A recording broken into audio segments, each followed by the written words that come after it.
Sa magandang umaga po sa muli. Ako po ay nagpapasalamat sa Lord na naranasan natin ang presensya ng Panginoon. Amen po ba? Amen. At tunay nga po talagang masarap umawit sa Panginoon, mga kapatid. Amen. Praise the Lord. Okay. At ngayong umaga ay salamat po sa Panginoon na makapagatid po muli ng kanyang mga mabubuting balita. Kaya pakisabi sa iyong katabi, huwag kang matutulog, kapatid. Walang matutulog, no? Kasi baka pagising niyo po, wala na kayo dito. Sabi ni Sister Cora, no? Nag-pray siya, hindi alam kung nasaan na. Baka ngayon, ganun mangyari. Baka pag-iisip mo, wala na yung mga member dito, ikaw na lang natitira. Mga kapatid, kaya huwag tayo matutulog sa salita ng Panginoon. Amen. Okay? At salamat sa Diyos na ating pag-uusapan po ngayon ay kaapat na linggo po ng buwan po ng Setyembre. No? Patungkol po ito sa pagpapagaling ng ating Panginoon. Amen po ba, mga kapatid? Amen. At yung first slow song, may nandun po no? Ang Lord po ay nagpapagaling. Amen po ba sa may mga karamdaman? Totoo po yun, mga kapatid. Kaya yung ating pag-uusapan ngayon ay pakibaba. Asa na? Yan. Okay. Jehovah Rapha. Okay? At ang ibig sabihin po niyan, the Lord our healer. Amen po ba, mga kapatid? Ang ating Panginoong Jesus ang dakilang manggagamot. Totoo po ba?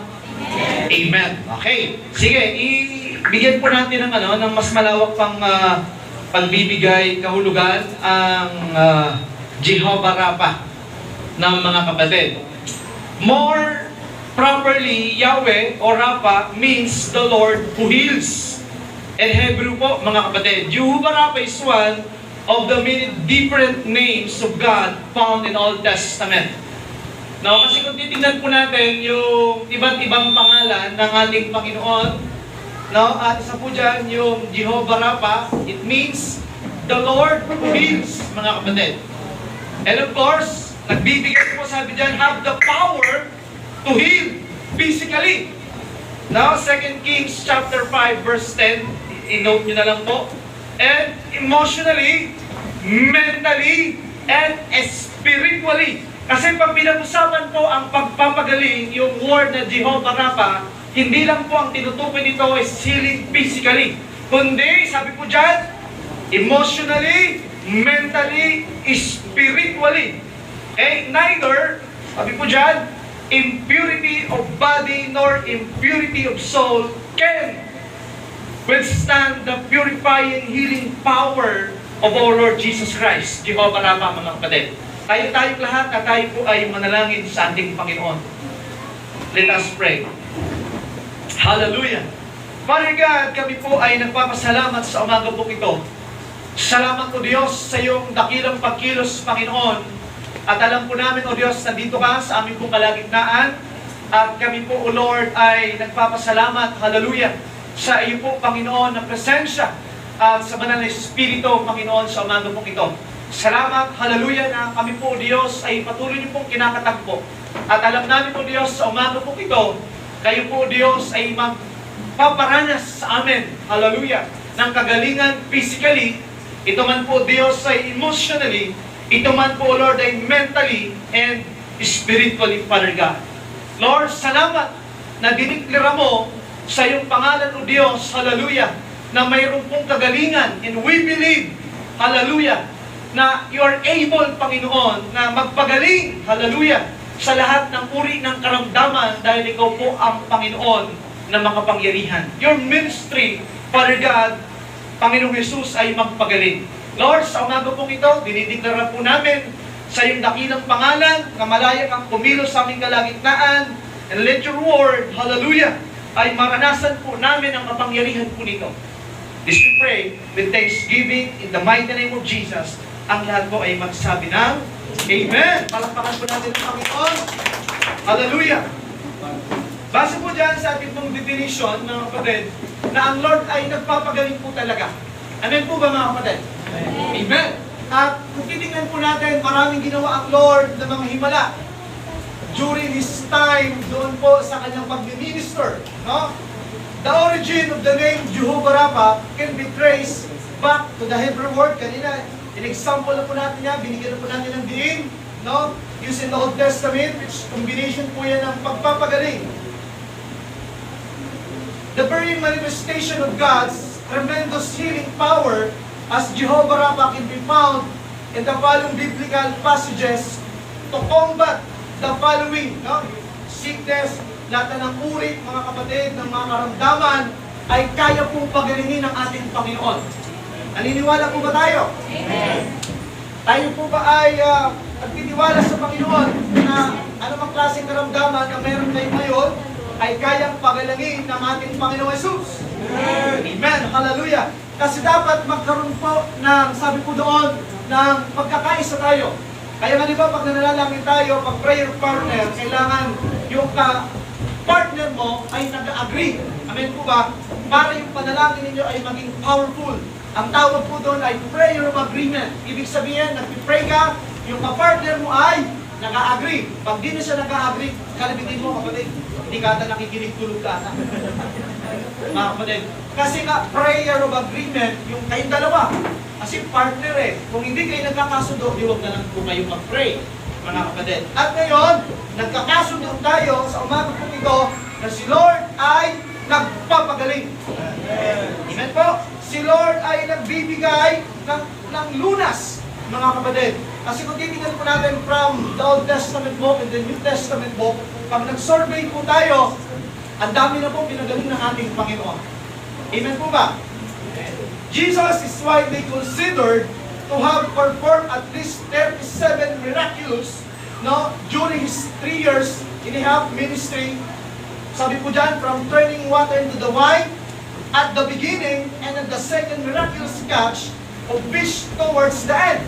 Yan po yung mga ginawa ng ating Panginoon Yesus Cristo during His time, mga kapatid, no? Pag pinag-aralan po natin yung 4 Gospel, Matthew, Mark, Luke, John, nandun po yun, yung mga ginawang himala ng ating Panginoon.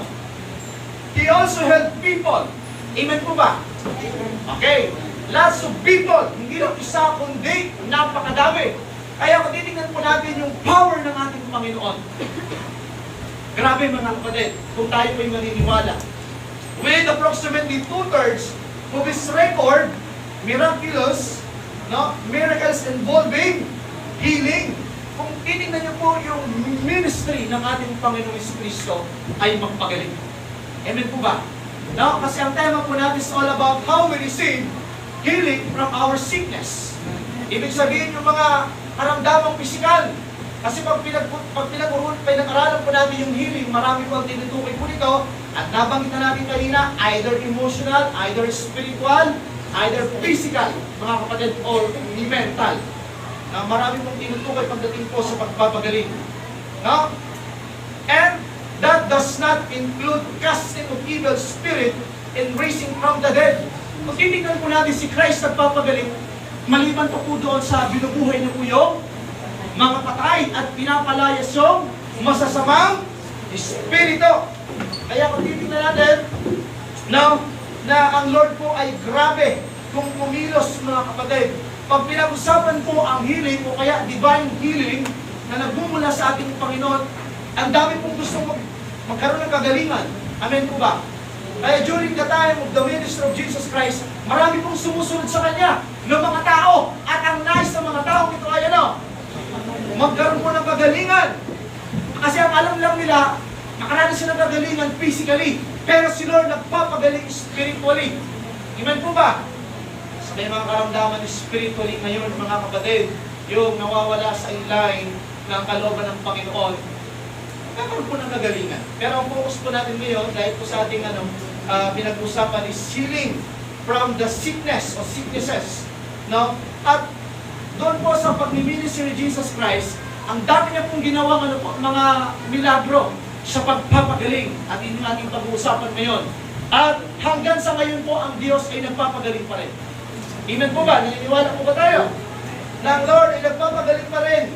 Kaya pag-iningan po natin, marami pong nagkakandak ng mga healing crusade at marami po ang pumupunta kasi gusto nilang maranasan ang kagalingan, no? Kagalingan physical o physical healing, mga kapatid.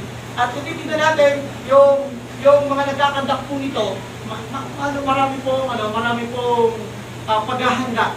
Kasi hindi po madali ang magkandak po ng healing crusade, mga kapatid. Kasi iba't ibang klase ng karamdaman ang nandyan. No? At may encounter natin, ang iba ay mga demon possessed pa. Ang iba po ay tawag mo dyan, spiritually tired. Pagod na. No? Pero salamat sa Panginoon dahil ang Lord ay nagpapagaling, mga kapatid.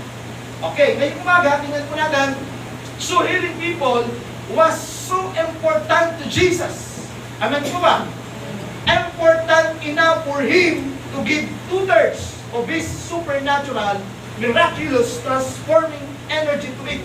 Kung titingnan po natin, doon sa pagministeryo ni Jesus Christ, 2/3 doon po ay pagpapagaling. Amen po ba? Kaya si Christ po talaga ay napakahalaga sa kanyang pagpapagaling, mga kapatid. But time and time again, He used the opportunity to heal someone as practical way of teaching as something else. Doon sa pagpapagaling ni Jesus Christ, may mga aral. Amen po ba? May makukuha po tayong aral doon po sa teaching, especially doon po sa pagpapagaling ng ating Panginoong Kristo. Marami po itong aral pag pinag-aralan po natin ng Word of God. Something that is equal relevant for us today. As it was 2,000 years ago, dig deeper. Mga kapatid, ang salita ng Panginoon. And let's go on a journey together with Jesus through the wonderful teaching that He shares, mga kapatid. Tuklasin natin, ano ba mga ginawa pa ni Lord? Saan ba natin ito makikita? Ano pa ba ang malalaman po natin sa pagpapagaling po ng ating Panginoong Kristo?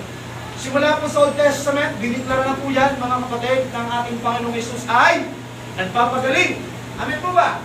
Amen. At kasalukuyan, hanggang dito po sa New Testament, no? Pasensya na, mga kapatid, medyo nag-rush tayo dahil meron na lamang po ang oras na 11 na po, mga kapatid, no? Glory to God. I hope na nakakasunod po tayo. And Isaiah chapter 53 verse 5, He was pierced, sabi po dyan, for our transgressions. He was crushed for our iniquities. Upon Him was the chastisement that brought us peace. Ito po yung daladala ng ating Panginoon Kristo, mga kapatid, no? Na kaya niyo pong gawin. And with His wounds, we are healed. Isa sa mga kapamaraanan na nagkakaroon tayo ng kagalingan, mga kapatid, dahil sa mga latay na tinamo ng ating Panginoon Kristo. Daladala niya na po ito dun saan? Sa krus ng Calvary. Amen? Pinahirapan yung latay ni Jesus Christ na dapat sana ikaw ang tatanggap, tinanggap niya na. At dahil po doon, nagkaroon po tayo ng kagalingan. Physically, either spiritually. Yung curse ng sin, yung sumpa ng kasalanan, mga kapatid, ay daladala na ni Kristo at binayaran niya na po ito. At kasama po doon yung pagpapagaling sa namangkurit ng karamdaman, mga kapatid. Kaya salamat sa Panginoon na kumpleto po nakapackage na yung pagpapako ni Christ sa cross. Salvation, healing, mga kapatid. Nagdadala rin po siya ng kagalakan. Sabi po doon sa mga ng angel, pinanganak na ang tagapagligtas. Sabi doon, Emmanuel, na may daladalang kapayapaan at kagalakan sa lahat ng tao. Amen po mga kapatid. At ngayong umaga, how we receive healing? Paano natin mararanasan po ang kagalingan? No? Hindi ko na po tawag po dyan isa-isahin, no, mga kapatid. Naglagay na lang po ako ng mga versikulo dyan. Okay, nababasa naman po. How we receive healing? Number 1, worship Him. Amen po mga kapatid. Okay, ano sabi ng Word of God? Behold, there came a leper, sabi po ng iba, leprosy, and worship Him. Sa iba pong translation, sabi doon, lumuhod, saying, Lord, if Thou will, Thou canst make me clean. Sabi po ng leper, Lord, sabi niya, kung kalooban mo ako'y magkakaroon ng kagalingan. Prior to that, mga kapatid, Ano pong ginawa ng leper? Siya po ay lumuhod. Yung pagluhod sa ibang translation ay pagsamba sa ating Panginoong Hesus. Kung gusto nating maranasan ang kagalingan physically, o dami natin lahat, spiritually, mentally, kailangan natin sumamba sa Panginoon. Amen po ba? At ang pagsamba sa Diyos ay may kasama pong pagpapakumbaba. We cannot worship Him without, humbleness. Kasi paano ka lalapit sa Diyos? Yan tingin mo sa Diyos ay mahinang Diyos. Kasi ang alam mo, kaya mo, pupunta ako sa doktor, ang doktor ay magpapagaling. Pero mga kapatid, mali po. Etong leper, mga kapatid, etong may karamdaman, wala na siyang ibang choice. Amen po ba?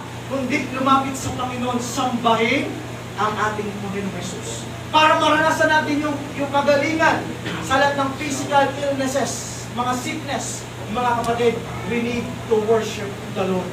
Amen po ba?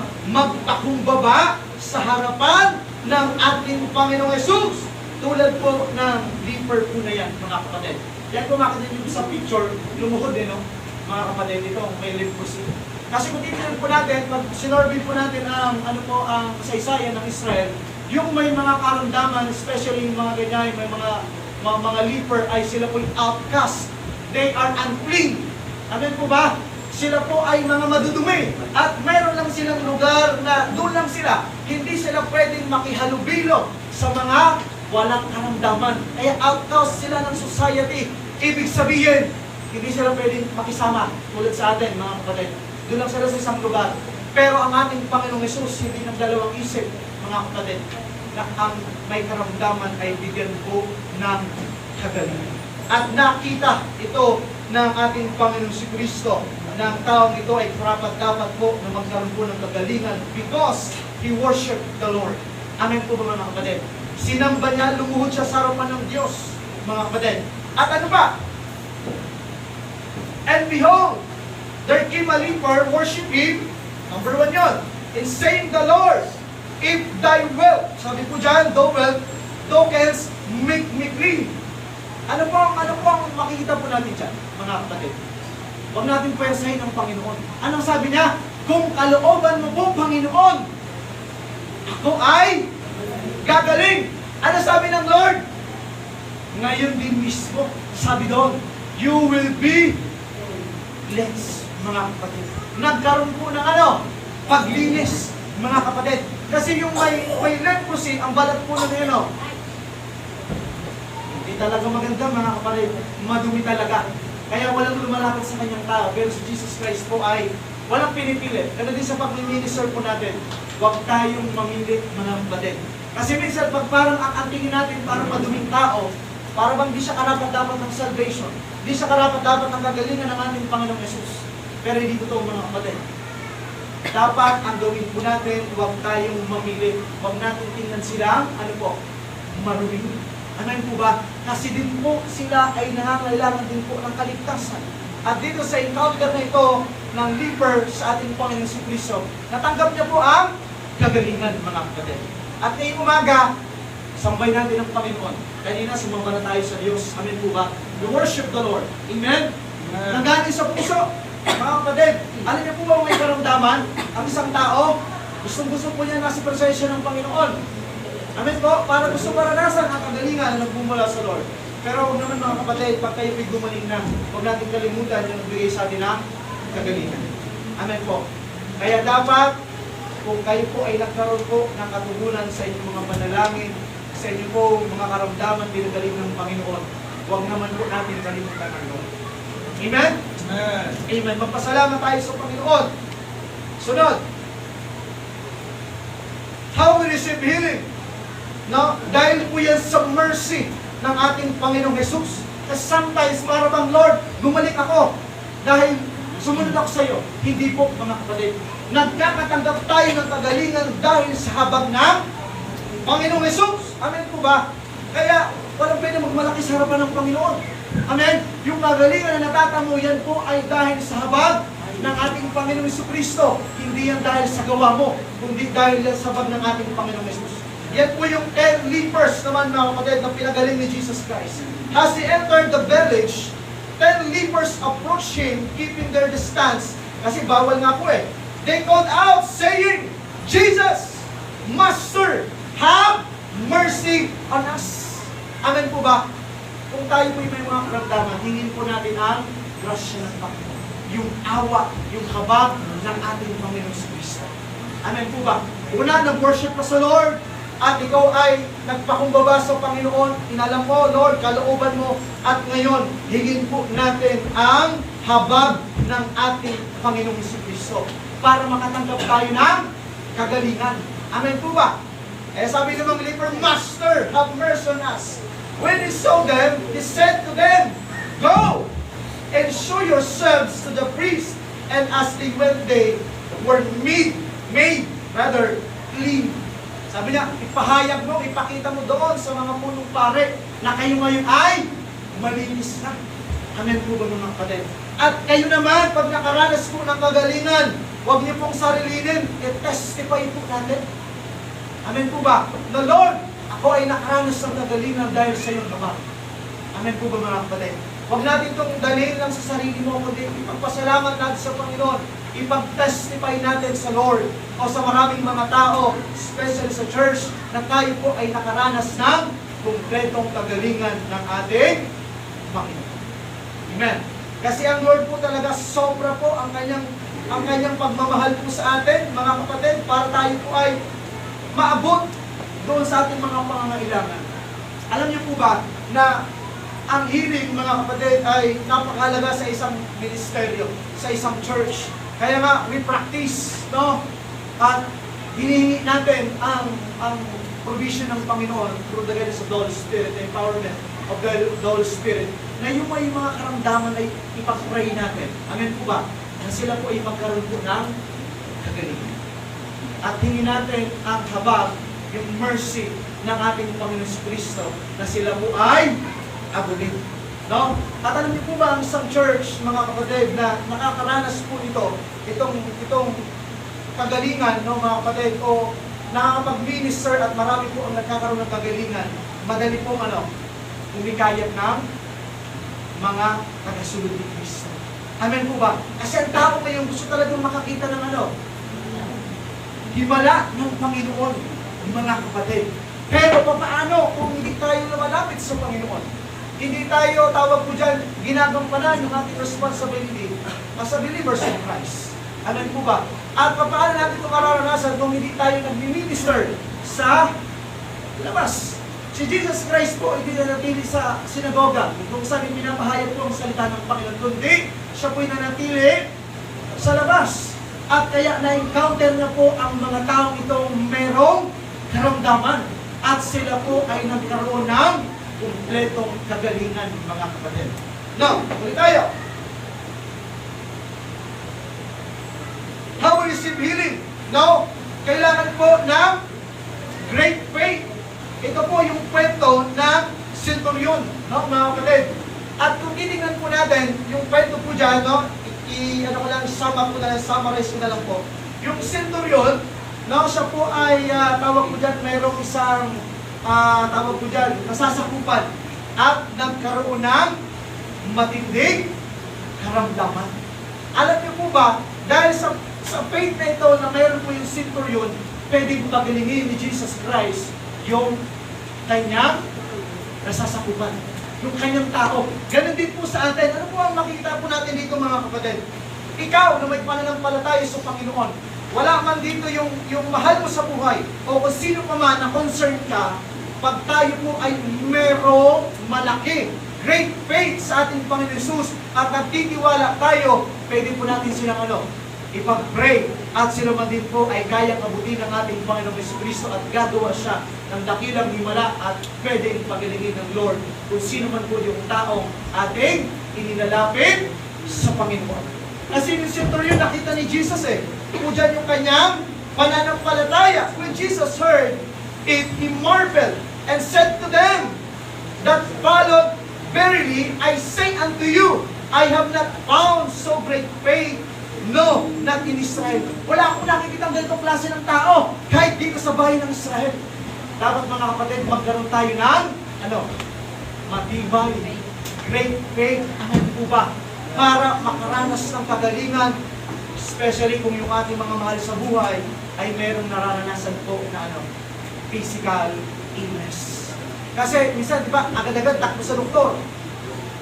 Wala pong problema. We're not against them, mga kapatid. Pero, hingin po muna natin yung kayang gawin ng ating Panginoong Yesus. Kung tayo po'y merong matibay, malakas na pananampalataya. Tulad po na senturyon, sabi niya, Panginoon, hindi ako karapat-dapat na puntahan mo pa. Sabihin mo lang, yan sa tao kong pinapunta sa iyo, nagagaling na yung aking tauhan, siya'y gagaling na. Kaya sabi ni Jesus Christ, ngayon pa lang ako nakakita ng ganong klaseng tao na malaki ang pananampalataya, mga kapatid. And I hope and I pray, ganoon din po sa atin. Na makita sa iyo ni Jesus Christ, makita po sa atin na mayroon tayong malakas na pananampalataya. Amen po ba? Because it works, mga kapatid, ang matibay at malakas ng pananampalataya. Yung aadap-adap na pananampalataya, hindi po pwede, mga kapatid. Kaya ang nire-require sa atin na dapat maging matibay ang ating mga pananampalataya sa Panginoon. Paano titibay yan? Kung hindi ka nagpe-pray sa Lord, wala kang devotion, wala kang personal prayer sa Lord, wala kang inatin na gawain, patay simple tayo, hindi tayo nag-aaral ng Word of God. Paano natin mararanasan po o paano tayo magkakaroon ng malakas na pananampalataya? Paano natin makikita na si Lord po pala nagpapagaling? Kasi pangako ng Diyos po yan na siya po ay magpapagaling. Base po dun sa ating introduction, mga kapatid, parang the Old Testament, Jehovah Rapha, He heals, mga kapatid. The name itself, makikita po natin na ang ating Panginoon Jesucristo ay nagpapagaling po talaga. Dito sa ating lugar, mga kapatid, sa kapanahonan na yan, parang biro natin tumawitness kasi hindi na po pinapractice, mga kapatid. Pero sa lugar po natin sa Binangonan, marami na po kaming nakita, marami na po kaming na-experience na kagalingan o pinagaling ng ating Panginoon, mga kapatid. Isang membro, yung kanyang asawang lalaki, ay may matinding karamdaman, mga kapatid. Sobrang pumayat, hindi alam, pinadoktoran, hindi alam kung anong klaseng karamdaman. Pero sabi ko sa kanya, ilapit natin sa Panginoon, ipag-pray natin sa loob po ng isang buwan, walang tigil na prayer, lagi mo siyang isasama, lagi natin isasama, during prayer meeting, lahat ng oras ng pananalangin, isasama natin siya. Alam niyo po mga kapatid, sa kabutihan po ng Panginoon, nagkaroon tayo ng pananampalataya, hindi natin binitawan, hindi natin pinigil, ipinaglaban po natin sa pamagitan po ng pananalangin sa Panginoon. At alam niyo po mga kapatid, itong tao ito ay nakaranas po ng kagalingan.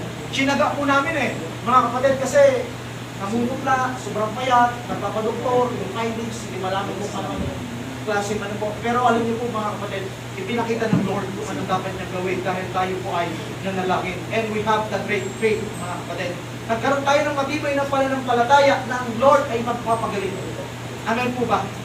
At ang talaan sa kanya ng doktor, dapat doktor na magtrabaho sa loob ng 1 year, mga kapatid. Pero sabi ko hindi.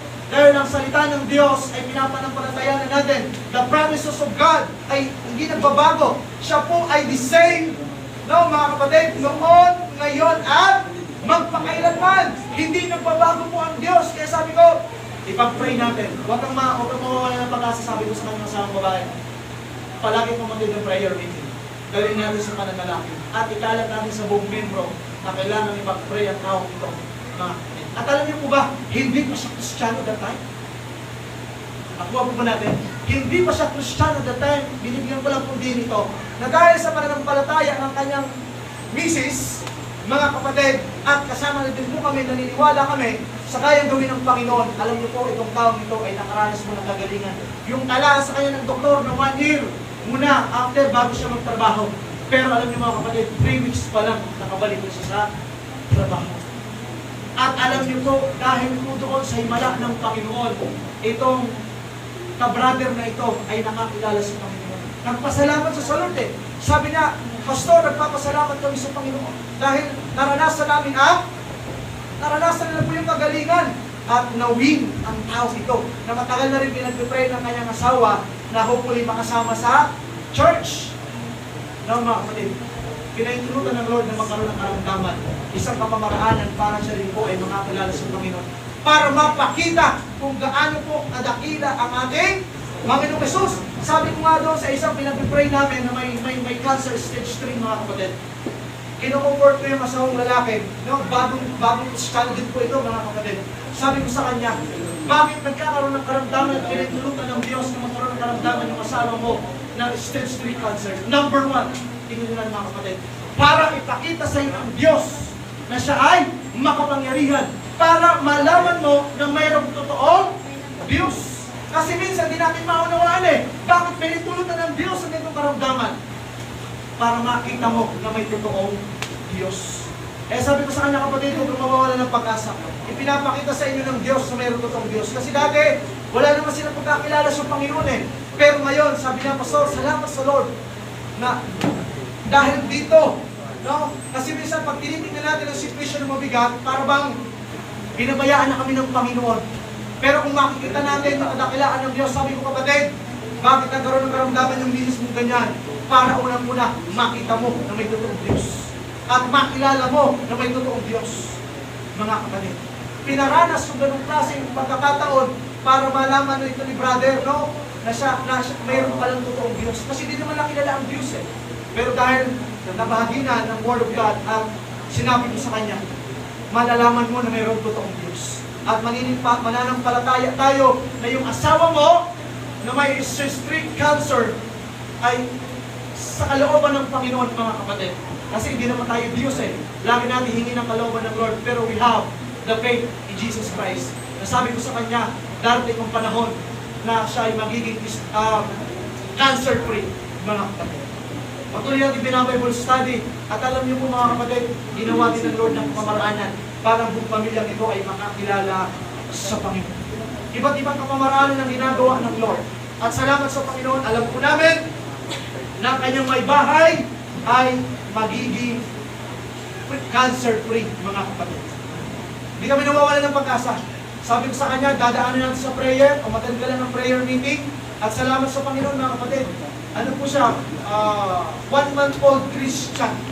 No? Ito ang brother na ito, pero nakita ko sa kanya yung kanyang kasigasigan na nakilalanin pa ang Panginoon. Sabi ko sa kanya, papaintindi ko sa iyo, napakahalaga ng pagdalo ng mga gawain. Sabi ko, huwag kang mawawala pag Sunday, huwag kang mawawala pag prayer meeting. Ilapit natin sa Panginoon. At naiintindihan niyo naman mga kapatid, no, na ang Diyos ay magpapagaling. Dinidiklara namin ang Diyos ay magpapagaling. At salamat sa Lord, wala pa po siyang absent, mga kapatid, especially pag Sunday service. Kasi naranasan niyo po yung kapangyarihan ng Panginoon. Pag nag-testify nga po, may iiyak ka talaga. Kasi syempre, yung pinagdadaanan po nila hindi biro. At ganoon din, sinusustain ng Lord yung kanilang pang-dialysis. Di mo biro ang magkaroon po ng ganyang karamdaman. Pero sabi ko, brother, maniwala ka at manampalataya ka ng Lord ay gagawa ng himala sa buhay ninyo. At gagamitin kung sino pang mga tao para may-provide ang inyong pangailangan financially. Kaya dito makikita po natin yung buhay po, yung sector nyo na ito. Sabi niya, Lord, huwag ka na pumunta sa bahay namin. Ipakutos mo lang sa tauhan ko, gagaling na yung aking tauhan din. Mga kapatid. Pero pinuntahan pa rin po ni Jesus Christ. Ang ipinapakita dito, mayroon siyang malaking pananampalataya. Doon mararanasan po natin ang kagalingan na nagmumula sa ating Panginoong Jesucristo. Tuloy tayo. In Matthew chapter 9, mga kapatid, basahin natin. How we receive healing. And behold, some people brought to him a paralytic laying on a bed, and when Jesus saw their faith, he said to paralytic, "Take heart, my son, your sins are forgiven." Mga kapatid, kung titignan po natin dito, yung paralitiko ay wala namang walang pananampalataya. Pero yung mga kaibigan niya na nagdala sa kanya kay Kristo ay merong pananampalataya. Ibig sabihin po pala mga kapatid, pwede kang gamitin ng Panginoon. Amen? Doon sa mga tao ay walang pananampalataya para ipakita na ang Diyos ay nagmapagaling. Amen po ba? Kaya maganda mag-minister mga kapatid sa mga tao wala pang pagkakilala sa Panginoon. Para malaman nila na mayroon palang dakilang Diyos, mayroon palang Kristo na nagpapagaling sa anumang uri ng karamdaman. Dito, naranasan po ng paralitiko yung kagalingan. Sabi ni Jesus Christ, anak, lakasan mo ang iyong loob. Pinatawad ka na sa iyong kasalanan. Not only physical healing, but spiritual healing, mga kapatid. Tulad po ng nai-share ko po sa inyo, no? Itong kapatid na ito, hindi naman siya Kristiyano, pero pinagaling siya ng Lord physically at spiritually. Pinagaling na rin po siya ng Panginoon, mga kapatid. Alam niyo po ba kung gaano kadakila ang Panginoon? Pag siya po'y gumawa, mga kapatid, kahanga-hanga talaga. Kaya nga sabi ko, Lord, salamat dahil namu-witness natin kung gaano po kadakila ang Diyos. Ang nais lang ng Panginoon, magkaroon tayo ng pananampalataya sa Kanya. Amen po ba? Totoo, buhay na pananampalataya, at pag ginawa mo yan, mararanasan po natin yung dakilang himala ng ating Panginoon. Ngayon umaga, mga kapatid, no? We believe na si Christ ay the same, no? Noon, kasalukuyan at magpakailanman. At alam natin na anumang klaseng karamdaman, no? Kung mayroon nandito, na mga kapatid, di ko po alam yun, si Lord po nakakaalam kung anumang klaseng karamdaman na meron kayo, malugha, medyo, o katamtaman lang, ang Lord po ay nagpapagaling. Amen po mga kapatid. Amen. No? Sunod, how we receive healing, mga kapatid. There's a healing in that name. There must be because Jesus, in my name, they shall lay hands on the sick and they shall recover. Sa Mark 16:18, there must be because Peter, he said to the layman, sa lupo ko mga kapatid, such I have give I thee in the name of Jesus Christ of Nazareth, raise up and walk. Ano po makita po natin dito? Sa pangalan ng ating Panginoong Jesucristo, mararanasan po natin ang kagalingan. Amen po ba? Kaya pa nagpipray tayo, in the mighty name of Jesus, I release healing. In the mighty name of Jesus.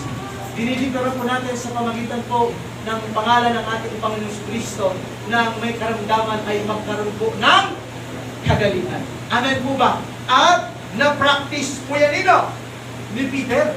Kasi na-witness niya that time yung pag-minister ni Jesus Christ, kasama po siya na nakita niya doon na si Christ po ay nagpapagaling. Ganon din po dito, mga kapatid. Sabi ni Peter, no? Raise up, no? And walk. Pinagaling ka na ni Kristo ng taga-Nazaret. Ibig sabihin po, so powerful. Kahit ang pangalan ng ating Panginoong Jesus, pag binanggit po natin, pwedeng makaranas po ng kagalingan ang sinumang may karamdaman. Can you say amen? Amen. At naniniwala po tayo sa umaga po ito, sa pangalan po ni Jesus, magkaroon po ng paglaya sa anumang klase ng karamdaman, I declare in the mighty name of Jesus. Amen po ba? Dahil ang Diyos po natin ay walang pinipili, makasalanan ka man, no? Mga kapatid, tanggap ka ni Lord, at pag kalooban niya na ikaw po ay gumaling, papagalingin ka ng Panginoon. Kasi sa kanyang pangalan itself, Jehovah Rapha, mga kapatid, ay siya po ay nagpapagaling. We believe in the name of Jesus na siya po ay gagawa ng himala sa ating mga buhay. At minsan, nagdadalawang isip tayo, kaya ko pagalingin ng Panginoon. Kaya mga kapatid. Kung maniniwala po tayo at hingin po natin ang grasya, yung mercy ni Jesus, at alamin po natin yung kanyang kalooban, at magpurin tayo sa kanya, mga kapatid, makakaranas po tayo ng kumpletong kagalingan. Amen po ba? Nananampalataya po ba tayo sa Panginoon? Sa umaga po ito, na tayo po ay makakaranas po ng kagalingan? Amen. Okay, in our conclusion, today, mga kapatid, I declare healing upon healing in the mighty name of Jesus Christ. And all kinds of sicknesses and diseases, we are totally healed. Ulitin ko po, mga kapatid. Today, I declare healing upon healing in the mighty name of Jesus. And all kinds of diseases, sicknesses, totally healed in the mighty name of Jesus. Naniniwala po ba tayo, mga kapatid? At ngayong umaga, ako po ay magpapatawag dito sa harapan mga kapatid, sa nagnanais na magkaroon po ng kagalingan, kakilala ninyo, kamag-anak po ninyo, mga kapatid, mahal po sa buhay at kayo man, lapit po kayo dito sa harapan mga kapatid, magpipray tayo sa Panginoon at idiklara po natin ang dakilang paggawa ni Kristo sa umaga po ito, na makaranas po tayo ng kagalingan. At sinabi niya sa kanyang mga salita, mga kapatid, siya po ay nagpapagaling. Kung sino man po ang nagnanais, tayong lahat, mga kapatid, at tayo po ay magdideklara, tayo po ay tatawag sa Panginoon, no? Sa umaga po ito. Sa nagnanais po, pwede po kayong lumapit dito sa harapan, at kayo po ay ipag-pray, mga kapatid.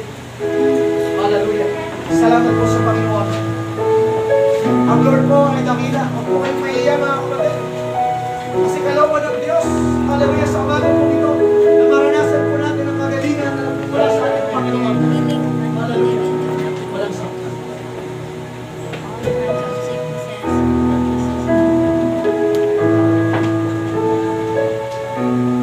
Glory to God. Okay lang, kapatid. Okay lang, okay lang. Damin po natin ang presensya ng Panginoon. Hallelujah. Sa umaga po ito. Alam po natin, ang Lord ay nagpapagaling. Itaas niyo po ang iyong mga kamay, mga kapatid. Hallelujah. Yes, Father God. O Diyos na makapangyarihan sa lahat. Panginoon, kami po ay naniniwala. Kami po, O Diyos, ay nananampalataya, Panginoon. Hallelujah. And we believe sa iyo, Diyos, sa iyong gagawing himala sa umaga po ito, Panginoon. Lord, nakataas ang aming mga kamay, Panginoon. Nagpapakumbaba sa iyong harapan, O Diyos. Hallelujah. Lumalapit sa iyong harapan, Panginoon. Sinasamba ka, O Diyos. Niluluwalhati ang iyong pangalan. Tulad po, Diyos, na may karamdaman, Panginoon, the leaper. We worship you, Jesus. Kaya, Panginoon, sa mga po ito, Diyos. Hallelujah, nakataas ang aming mga kamay. Sinabi mo sa iyong mga salita, ang pagtaas ng aming mga kamay ay isang uri ng pagsamba. Hallelujah. In Greek, orgiada, ibig sabihin, we raise our hands, Panginoon, to worship you. Hallelujah, sa umaga po ito. At Lord, kami pinagpapakumbaba. And Lord Jesus Christ, hinihingi po namin ang iyong kalooban right now. Lord, nakikita niyo po, Panginoon, hallelujah, ang bawat anak po, Diyos, na nakataas sa mga kamay. Father God, hallelujah, we declare, and I declare in the mighty name of Jesus, healing, about healing, and I rebuke in the mighty name of Jesus, anumang klase ng karamdaman, mga kapatid, hawakan niyo po, anumang klase ng karamdaman na meron po sa inyong mga katawan. Hallelujah, hindi po yan lingid sa Diyos. Ang Diyos natin ang dakilang pagkagamot, ang Diyos natin ang dakilang tungkol. Wala pong imposible sa Kanya, mga kapatid. Hallelujah, ilagay niyo po sa parte ng inyong katawan, at itas niyo po ang iyong isang kamay. Hallelujah. At patuloy tayo mag-praise sa Panginoon. Okay, God, you are the great healer. You are the great physician. And we believe, hallelujah, sa umaga pong ito, na nagawa ka ng himala, Panginoon. Hallelujah. Because now, Jesus, alam po namin, O Diyos, hallelujah, na ikaw po ang makapangyarihang Diyos, Panginoon. Lord, sinasaway ko, alam mo ng spirito ng karamdaman, Panginoon.